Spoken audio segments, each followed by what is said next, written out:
Então, agora, finalmente, já nesse clima de amor com o Mestre, vamos dar início à nossa palestra, à nossa apresentação de hoje, que tem como título Aceita a Correção. É a leitura número 6 do livro Fonte de Vida, e é uma análise desse versículo escrito por Paulo. E, na verdade, toda correção no presente não parece ser de gozo, senão de tristeza, mas depois produz um fruto pacífico de justiça nos exercitados por ela. Então, hoje, às vezes a gente passa por uma dor, uma turbulência, e essa turbulência é uma correção. Talvez hoje a gente não enxergue qual seja essa correção, mas futuramente a gente vai entender. Então, hoje eu estou com uma missão muito difícil. Eu tenho que convencer vocês de que a dor é uma coisa boa para a gente. Será que eu consigo? Então, vamos sair todo mundo aqui querendo pelo menos uma pedrinha no rim, uma dorzinha de leve, assim, brincadeira. Vamos tentar, então, começar a mensagem que Emmanuel nos traz. Exterioriza-se a correção celeste em todos os ângulos da Terra. Raros, contudo, lhe aceitam a bênção, porque semelhante dádiva, na maior parte das vezes, não chega envolvido em arminho, não chega de forma suave, sempre machucando. E quando levada aos lábios, não se assemelha ao saboroso confeito. A correção surge revestida de apuro, de espinhos, ou misturada de fel, a maneira de um remédio curativo e salutar. A dor e o obstáculo, o trabalho e a luta são recursos de sublimação que nos compete aproveitar. Como vocês sabem, hoje nós vivemos ainda num mundo de provas e expiações. O que isso quer dizer? O mal ainda prevalece sobre o bem. Mas a gente sabe que é temporário. A gente tem aí a doutrina consoladora nos dizendo que nós estamos passando para um mundo de regeneração. O bem vai prevalecer. Mas neste momento ainda somos imperfeitos. Vocês acham que a gente tem muito que melhorar ou já está bom assim? Né? Aí eu fico pensando, gente, se eu estou sentindo, passando por alguma turbulência, o que isso vai me trazer no futuro? Qual o benefício que eu vou ter depois de passar por isso? Então, eu achei essa questão no Livro dos Espíritos, número 967, e Allan Kardec pergunta aos espíritos: em que consiste a felicidade dos bons espíritos? Bons espíritos são aqueles que já passaram por tudo isso que nós passamos, né? Que já atingiram um grau de evolução bem mais avançado. Os espíritos, então, respondem: a felicidade consiste em conhecerem todas as coisas, em não sentirem ódio, nem ciúme, nem inveja, nem ambição, nem qualquer das paixões que ocasionam a desgraça dos homens. O amor que os une, lhes é fonte de suprema felicidade. Não experimentam as necessidades, nem os sofrimentos, nem as angústias da vida material. São felizes pelo bem que fazem. Vocês conseguem perceber alguma diferença dessa felicidade para nós? Vocês acham que nós ainda sentimos ódio? É visível ódio no nosso dia? Ciúme? Nossa, ciúme demais. Inveja, ambição, todas essas paixões que nós estamos ligados, vivendo e presenciando no nosso dia a dia. Quando atingirmos o grau de espíritos bons, como eu estou dizendo aqui, nada disso existirá mais. Mas nesse estágio que a gente está, a gente pode ter algum tipo de felicidade, eles continuam então. Contudo, a felicidade dos espíritos é proporcional à elevação de cada um. Somente os puros espíritos gozam, é exato, da felicidade suprema. Mas nem todos os outros são infelizes. Entre os maus e os perfeitos, há uma infinidade de graus entre os gozos que são relativos ao estado moral. Então, a gente, mesmo estando ainda nesse nível de perfeição, também conseguimos sentir felicidade. É uma alegria maior do que o nascimento de um bebê, porque você vê um filho seu graduando, ou você conseguir uma promoção. São felicidades.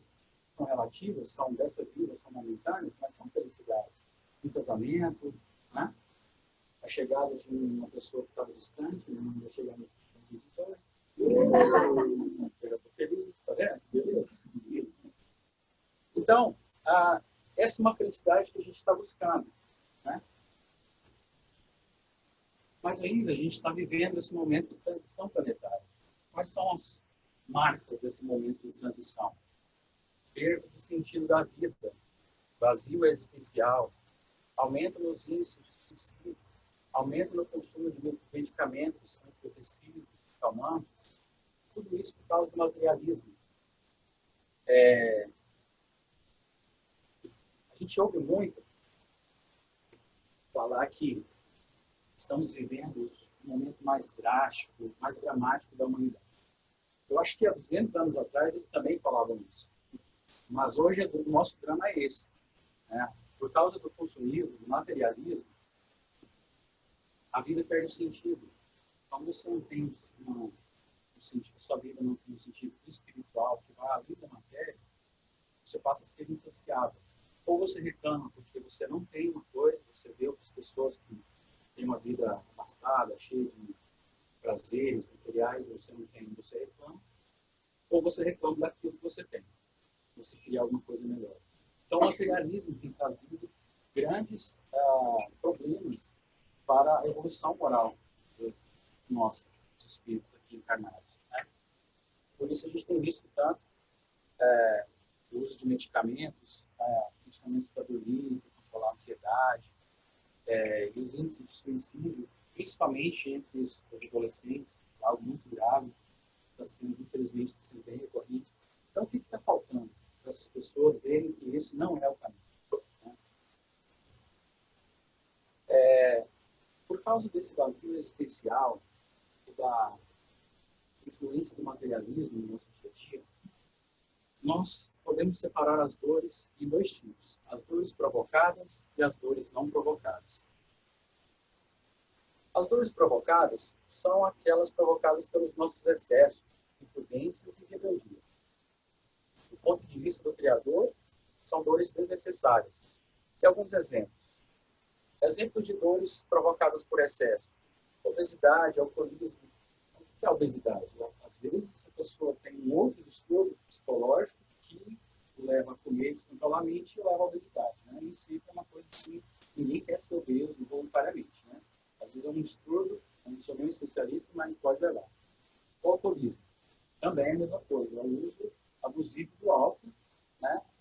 E uma coisa que é egocentrismo e arrogância é pelo seguinte: às vezes a pessoa ela é bem instruída, né? Ela estudou numa universidade boa, conseguiu conquistar uma carreira, um cargo, uma posição alta numa empresa ou uma função no governo, e ao invés de usar aquilo com humildade, com altruísmo, ele passa a ser egocentrista, ou arrogante, ou egoísta, né? E ao invés isso causa, então, dor, porque imagina você sendo egoísta, quantos inimigos você não vai atrair para você?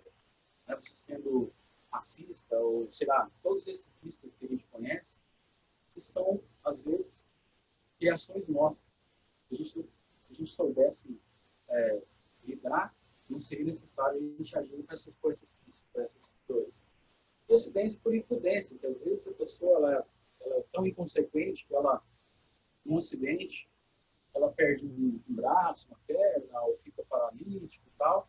Isso por uma imprudência, por uma irresponsabilidade. Esse tipo de dor, do ponto de vista do Criador, são dores desnecessárias, porque são dores que nós provocamos enquanto estamos aqui. Né? Se a gente for mais disciplinado, mais responsável, a gente pode evitar muitas doenças, muitas dessas dores causadas nessa reencarnação. E, por outro lado, existem as dores não provocadas, que não foram provocadas por nenhuma conduta do presente. Muitas vezes são as provas e as expiações pré-definidas no processo reencarnatório. Por exemplo, perda de um ente querido, perda de um trabalho, perda da saúde, o abandono de um ser amado. Algum de vocês escolheria alguma dessas perdas aqui?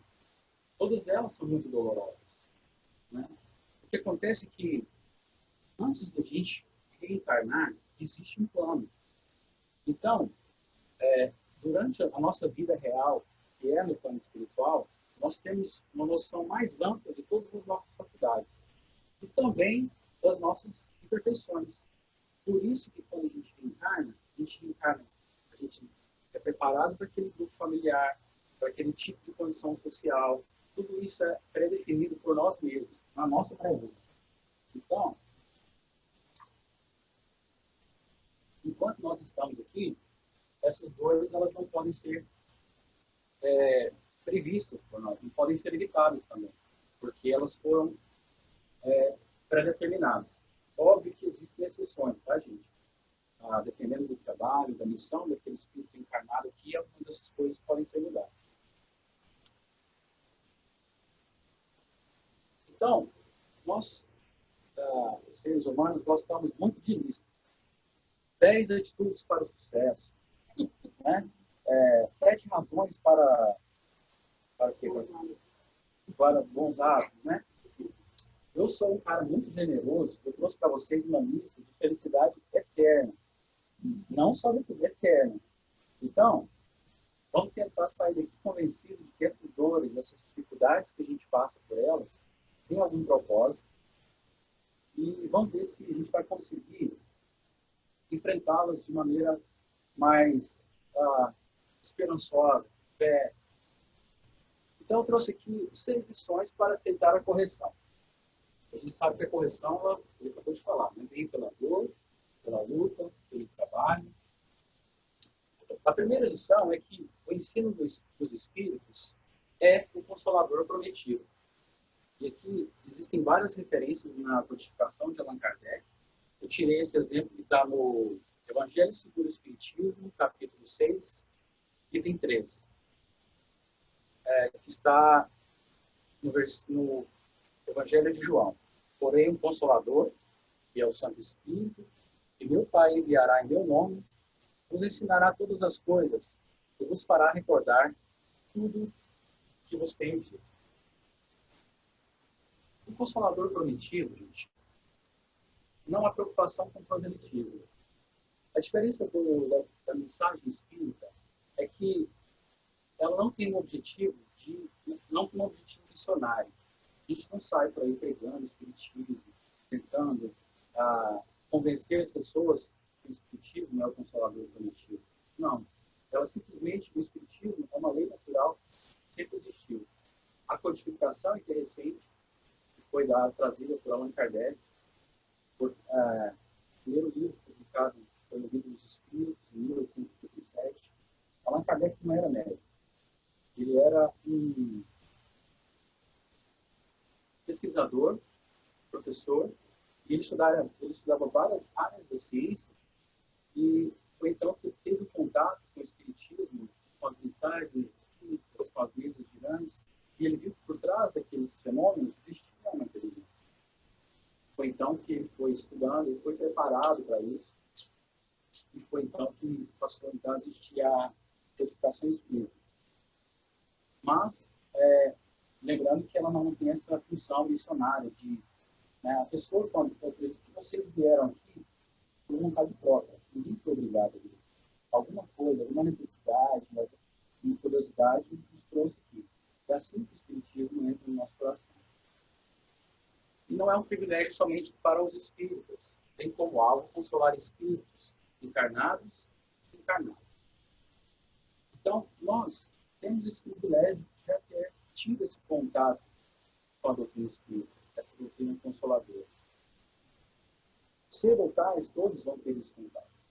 Todos serão consolados da mesma forma.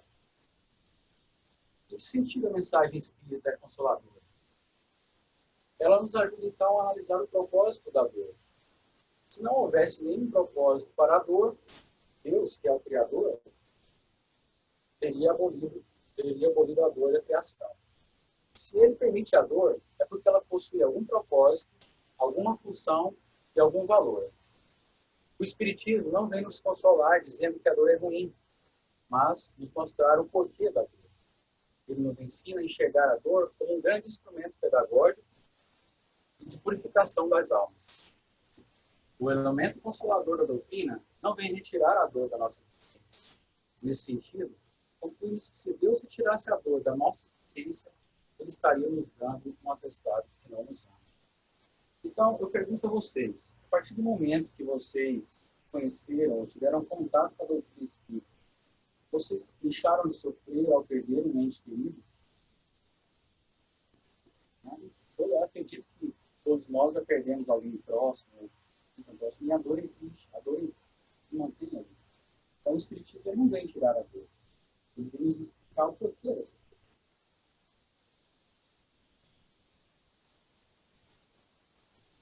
Eu coloquei como exemplo aqui que não existem injustiçados. Em qualquer lugar do mundo que a gente olhar, a gente parar para, por exemplo, vamos ver o jornal. Existe muita injustiça no mundo, vocês não acham? Muita gente poderosa ou rica que é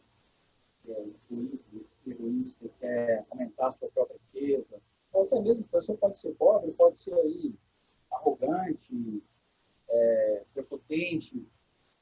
E às vezes tem aqueles casos também, e essas pessoas todas elas sofrem. Existe também muita desigualdade. Tem gente que nasce numa extrema pobreza e tem gente que nasce rico. Vocês acham que Deus faria uma justiça dessa? Então, existe muita injustiça no mundo, mas não existe nenhum injustiçado. Daqui a pouco a gente vai falar mais sobre isso. Porque como que Deus, que é Criador, que Deus é amor, como diz João, permitiria uma injustiça dessa, né? Alguns aceitam pobres e outros estão ricos. Por que o Criador permite a dor na nossa existência? A dor exerce um papel educativo, porque acaba desgastando a nossa teimosia, a nossa imprevidência, ou nos livrando da ociosidade. Voltando aqui, a nossa teimosia. A gente está aqui como espíritos imortais que passamos por essa trajetória aqui na Terra, exterior. E eu, Bruno, sou um espírito muito preguiçoso. Eu preciso viver quando estou fora daqui. E aí, enquanto eu tiver esse problema, essa preguiça, esse defeito, muitas coisas vão acontecer na minha vida para que eu possa mudar essa atitude. Então, se eu não conseguir melhorar essa preguiça nessa vida, na próxima eu vou melhorar. Se não for na próxima, vai ser na outra. Então, é uma teimosia minha de querer me manter dessa forma. E assim vale para qualquer outro erro, tipo egoísmo, né, orgulho, ou imprevidência. Às vezes, pior é quando você sabe que está fazendo uma coisa errada, você é inconsequente, não está nem aí. Ou ociosidade. A pessoa chega num estado assim, de leva a vida de estilo, vai para pagodinho. Né? Deixa a vida melhorar. Muito ocioso, está ganhando dinheiro por mês para pagar as quantias, e o crescimento moral dele. O que ele está fazendo de útil para essa vida? Ele está tendo a oportunidade. Então, a dor, ela vem somente para chacoalhar, para regenerar, para nos acordar para esses problemas. A partir daí, o espírito acorda para os seus potenciais divinos e entende que ele pode fazer melhores escolhas. Por exemplo, o GPS. Deus nos enviou o melhor GPS possível. Primeiro, antes do GPS, ele mandou o mapa. Foi Moisés.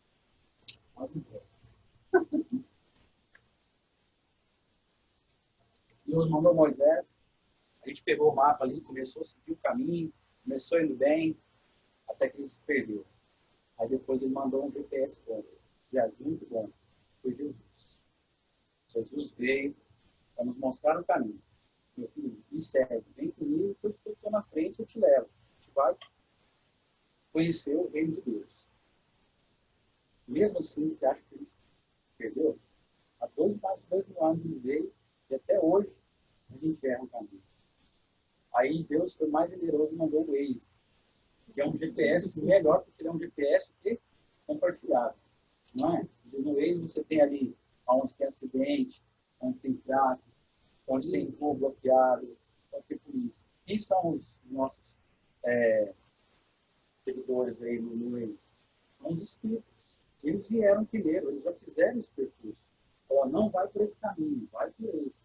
Não vai por aí, vai por esse. Ó, aqui você vai cair no buraco. Então, eu fiz essa comparação porque Deus, ele já nos mandou muitos exemplos de qual o caminho a gente deve seguir.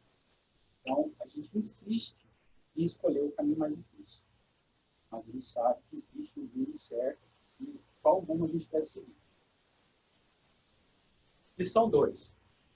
Você é um espírito imortal.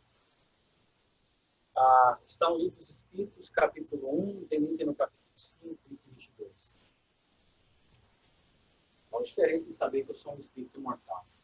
Primeiro, a gente deve parar de pensar que é apenas um corpo. A sua existência não acaba no túmulo. A vida baseada somente do berço ao túmulo causa desespero, é vazia e sem significado.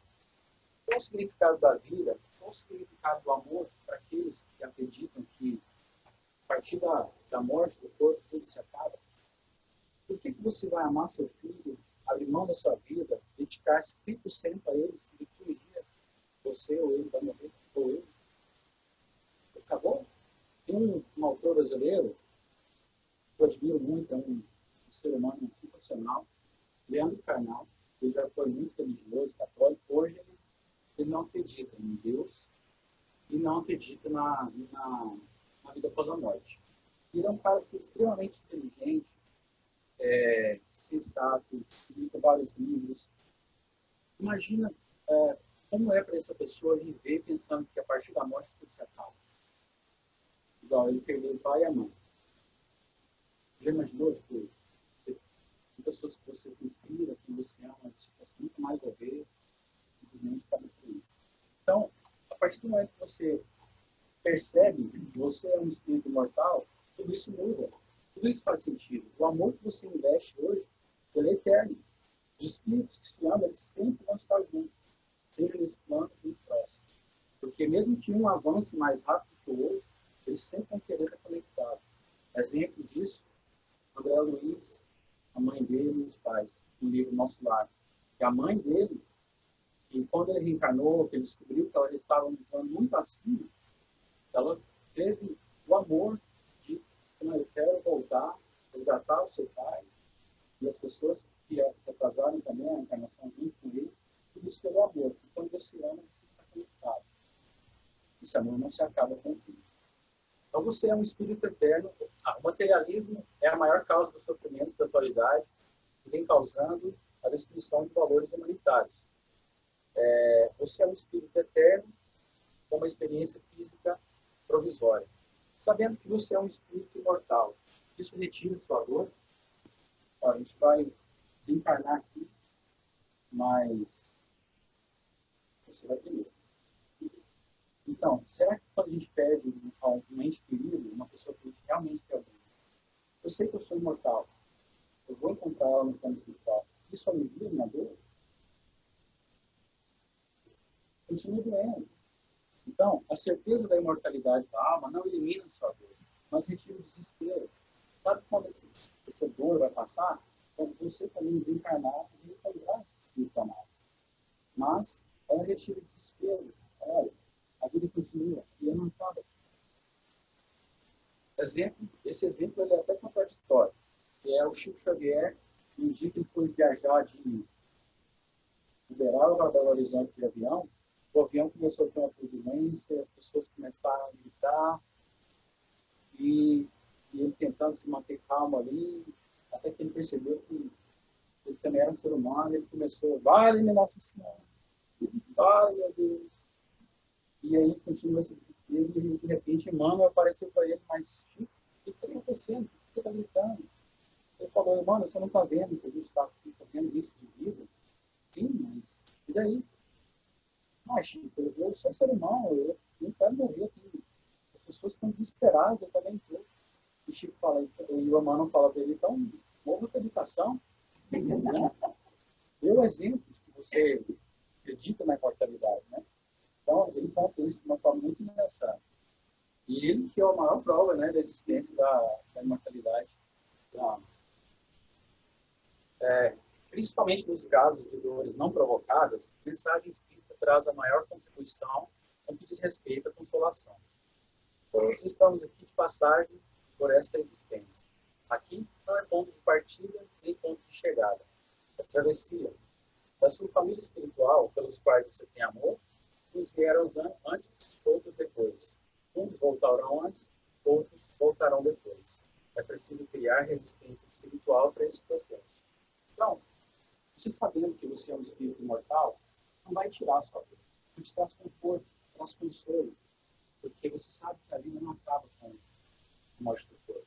Né? E essa vida continua no plano espiritual. Aqui, a gente só vem fazer uma prova. Lá é a vida real, no plano espiritual. Lição 3. Ninguém se ausenta da lei do progresso.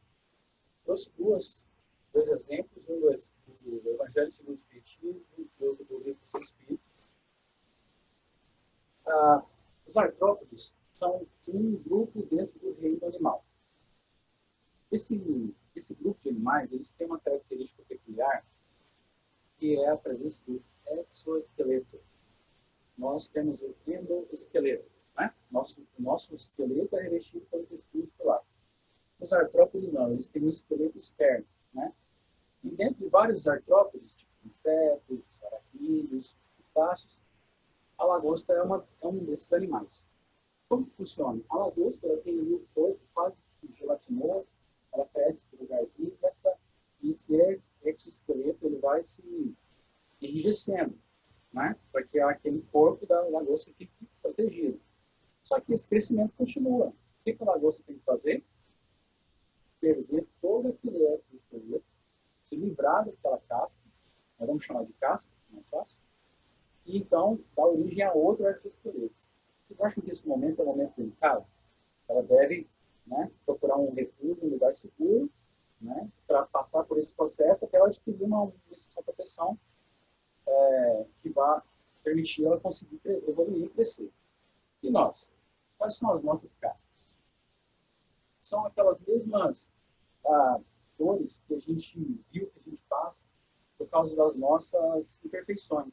Então, você está ali confortável no seu emprego, na sua família, mantendo tudo ali no dia, seus pontos, e aí, de repente, você perde o emprego, ou então você perde um membro da sua família, ou você perde a saúde, ou a condição financeira social.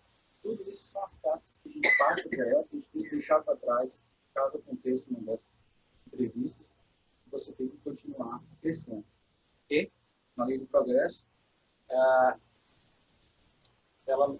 é implacável, assim como a lei da destruição, que a gente vai ver daqui a pouco.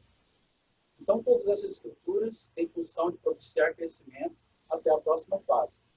Quando o espírito necessitar de outras experiências, a casca, vamos dizer, o corpo, fica e ele as encontra em outro plano. Tudo passa por um processo de aperfeiçoamento contínuo. A vida pede crescimento. Então, a evolução, a lei do progresso, ela não se aplica só em nós, espíritos, mas em toda a criação, no universo todo. Por mais que você queira ficar estável ou estagnado, você vai sofrer alguma consequência que vai te levar ao progresso. Todos nós ansiamos por purificação. O que a gente purifica? Alguma coisa que está suja, né? Por exemplo, uma água, né? A gente purifica. Então, Emmanuel, ele diz que pelas suas tendências saberás por que sofres. Por que nós estamos aqui nessa reencarnação? Nós já falamos naquela parte da dor, que tem a dor provocada e a não provocada. O que isso quer dizer? Quando a gente planejou a nossa reencarnação aqui, a gente sabia mais ou menos das nossas imperfeições. Então é ali que a gente vai ter que trabalhar para a nossa purificação. Se você tem dúvidas sobre isso, pense sobre as áreas da sua vida onde você tem mais dificuldade. Pode ser relacionado ao poder, dinheiro, sexo, autoridade, religião. Então, para a maioria de nós que tivemos uma reencarnação programada, é mais fácil de perceber isso. Existem outros espíritos que estão passando por um processo de evolução mais turbulento. Esses têm a reencarnação compulsória.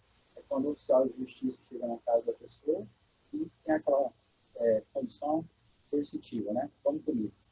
Mas eu não quero ir, não, mas você tem que ir.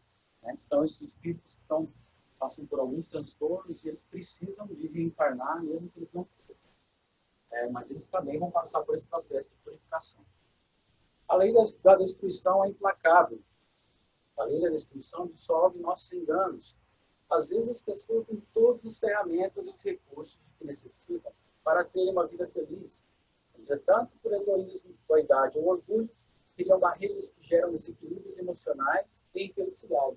Então, às vezes você tem uma casa para você morar, tem comida na sua mesa, você tem água potável na sua torneira, você tem roupa para você vestir, tem um lugar confortável para você dormir, você tem uma esposa, ou você tem um marido, você tem um carro para você ir para o trabalho, você tem um emprego, e você não está criando confusão. Então, às vezes, a gente tem tudo que a gente precisa para tocar uma vida feliz, simples, e a gente começa a causar obstáculos, criar obstáculos. Aí que vem os desequilíbrios emocionais e infelicidade. É aquela briga porque o marido ou a esposa não lava a vasilha, deixa a toalha em cima da cama. Essas coisas que vão virando, começam pequenininhas, vão virando uma bola de neve, né? Às vezes causando desequilíbrios e problemas com as pessoas que a gente mais ama. Aí o que acontece? Tem um rompimento dessa relação. Ou pode ser um emprego, ou, de novo, um ente querido. Então, a lei da destruição ela também é implacável. O que acontece? A lei da destruição renova as nossas atitudes, nosso caráter, nossa postura, liberando o nosso futuro para uma vida mais promissora. Emmanuel, às vezes, clamamos à divina providência pedindo a solução dos seus problemas. E à maneira da cirurgião, Deus envia o bisturi. Né? A gente espera que Deus nos ajude assim, de uma forma, eu preciso de dinheiro, vai dar dinheiro para você? Ele vai te dar enxada. Você poder aprender a trabalhar e fazer dinheiro. É assim que você vai conseguir dinheiro. E, por exemplo, uma vez, um dos médicos que trabalhava no Centro Espírita do Rio, com o Chico Xavier, ele era um contador e ele teve o seu escritório todo arrombado. Foi roubado, verificaram tudo. E naquela mesma noite ele tinha reunião mediúnica. Ao chegar no centro, o Chico Xavier percebeu, né, a tristeza do amigo. E perguntou o que aconteceu. O médico, o contador, amigo dele, explicou: o meu office foi arrombado, estragou tudo. O Chico, com muita compaixão, o abraçou, o acolheu, sentiu junto com ele naquele momento, e disse para ele: ô irmão, como é bom resolver. Né? Então, às vezes a gente não entende o porquê dessas destruições, desses desastres, ou então, às vezes você tem muito suor, você construiu ali um patrimônio, vem alguma coisa, uma doença, ou um desastre natural mesmo, leva tudo. Aí você percebe: nossa, eu era feliz, sabia. Né? Então, a minha instituição também vem para renovar as nossas atitudes. Lição número 6, que é a mais óbvia, e é que eu mais gosto, que Deus é infinitamente justo e bom. Esse item está no livro dos Espíritos, item 13. Como é difícil para alguém que ama ter que conduzir um ser amado no seu processo necessário de dor. Quem que tem filho e já teve que levar o filho para tomar vacina? É desesperador, porque ele sabe que vai doer. Se você pudesse tomar a vacina por ele, você tomava? Né? Porque a gente sabe que é dolorido, mas é uma dor necessária para a criança. Né? É por isso que o Senhor Supremo da Criação precisa nos assistir passando pelo processo da dor. Ele sabe que é doloroso, mas a gente precisa passar por esse processo para que a gente possa aprender.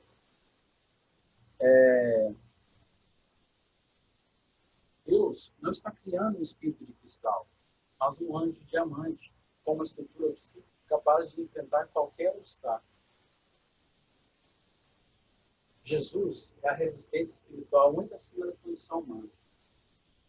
Vamos tentar analisar. Jesus, como diz na codificação, é o nosso guia e modelo. É o espírito mais perfeito que já encarnou aqui na Terra. É ele que nós devemos nos inspirar. Vocês seriam fortes o suficiente ou resistentes o suficiente para aceitar uma traição da pessoa que você mais ama? Seja um filho, esposa ou esposa, ou pai ou mamãe. Antes de ser crucificado, Jesus perguntou para Pedro 3 vezes: Pedro, tu me amas? Sim, mestre. Respondeu as 3 vezes.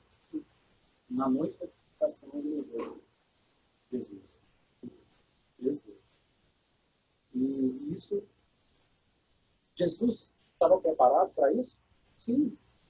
Ele já sabia. Assim como Judas, que foi quem o entregou, ele já sabia. E mesmo assim, o convidou para estar à mesa com Jesus. É essa resistência espiritual que a gente precisa ter ao estar diante de todos esses obstáculos que aparecem no nosso vida. E devemos, é lógico, pensar como espíritos mortais. Né? Vamos pensar nessa vida, eu não quero ser nessa vida.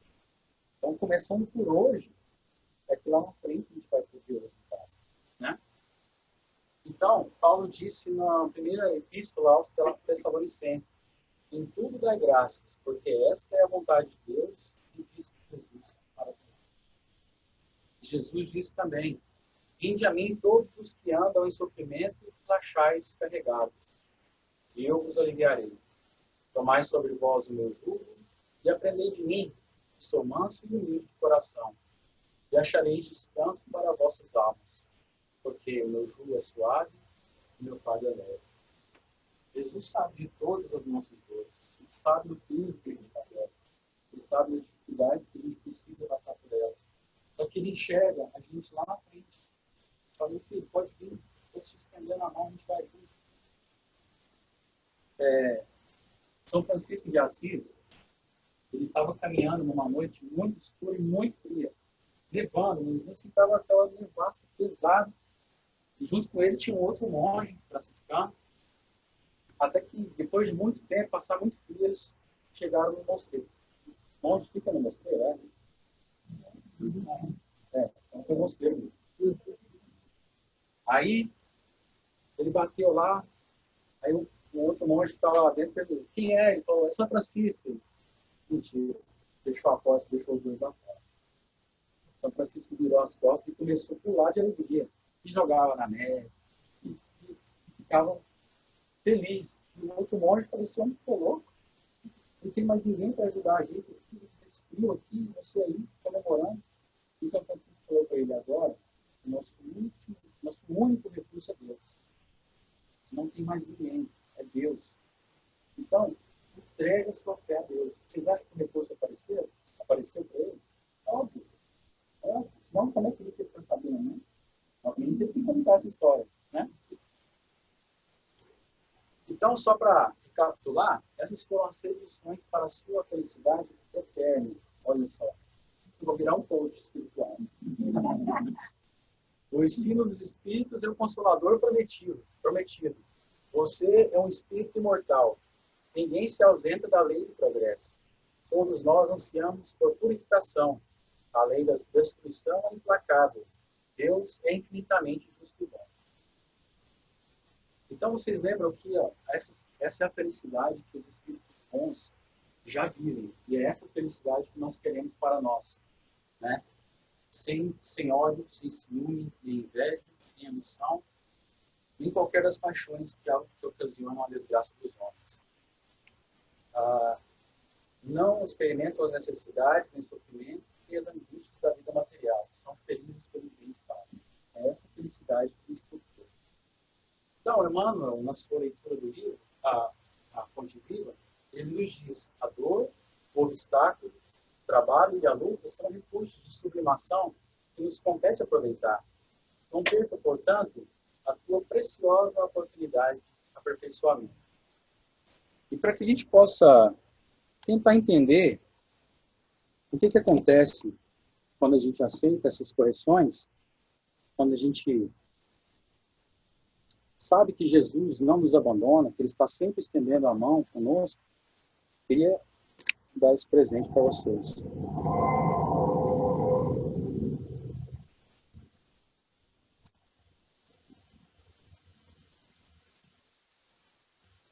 Um dia, pra quem tem fome, me comer, pra quem tem sede de vida, vida eterna beber.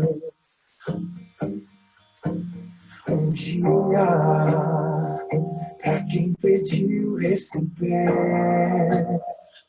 pra quem sofreu injustiça, ver a justiça nascer. Tudo, enfim, vai se explicar. e a verdade vai reinar. Um dia tudo será alegria, não haverá mais tristeza e certeza, negritude. Dia do Senhor, um dia pra quem perdeu encontrar, pra quem chorou a partida, nunca mais se separar. Os justos vão se reencontrar.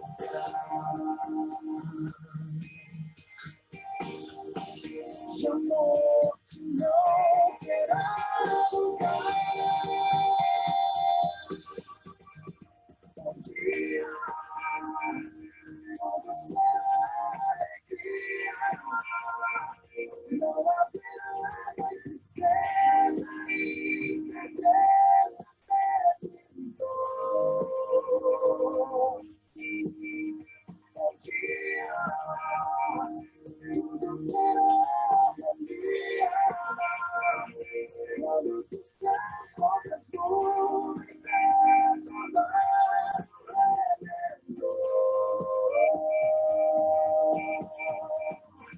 toda pergunta em meu coração encontrará explicação, eternamente viverei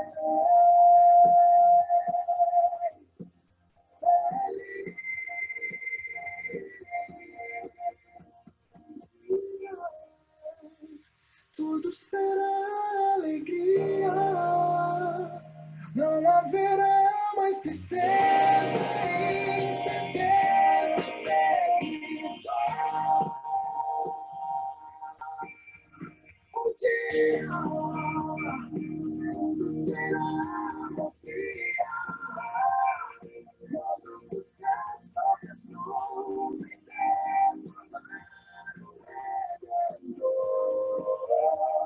o dia do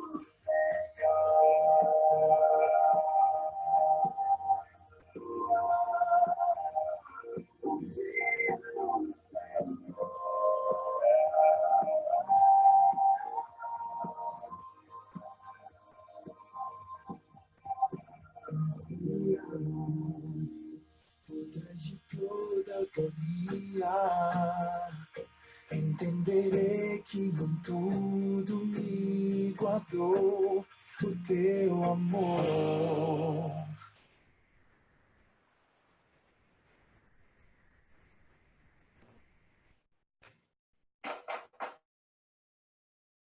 Etsy is a